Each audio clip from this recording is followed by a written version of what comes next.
Welcome to జనం కోసం journalism news. BRS నాయకులకు మరోసారి సవాల్ విసిరిన మంత్రి జూపల్లి కృష్ణారావు.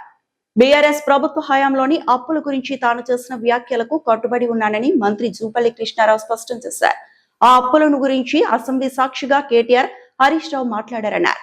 తాను పారిపోయే వ్యక్తిని కాదని, తాను చెప్పిన లెక్కలు తప్పైతే తన మంత్రి పదవికి, ఎమ్మెల్యే పదవికి రాజీనామా చేస్తానని కృష్ణారావు సవాల్ విసిరారు.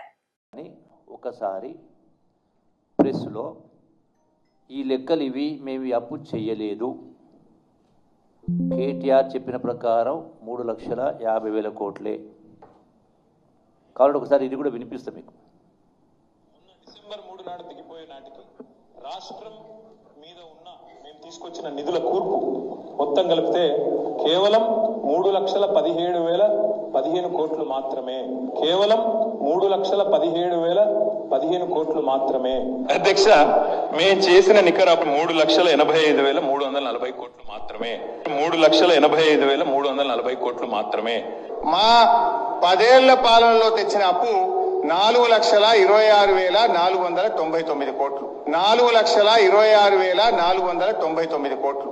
10 ఏళ్ల బీఆర్ఎస్ కాలంలో జరిగిన మొత్తం అప్పు కేవలం 4,17,496 మాత్రమే.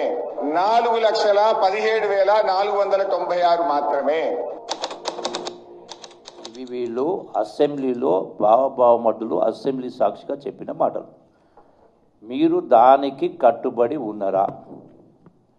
నేను మాట్లాడిన దానికి నేను కట్టుబడి ఉన్నా. నేను రాజీనామా చేయడానికి సిద్ధంగా ఉన్నా. పారిపోయే లక్షణం కానీ పౌరుషం లేని కాదు. నా పౌరుషం ఇది వాళ్ళకి తర్వాత చెప్తాను.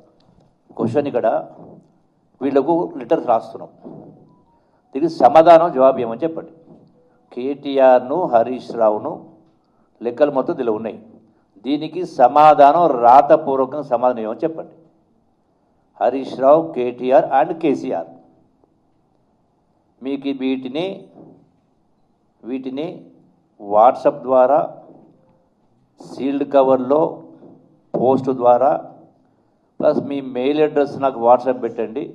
ఇప్పుడు నా వాట్సాప్ నుంచి, నా ఫోన్ నుంచే మీకు వాట్సాప్ చేస్తే వీటిని ఫోటోలు తీసి మీరు వీటికి సమాధానం చెప్పి సంతకం చేసి సమాధానం పెట్టండి.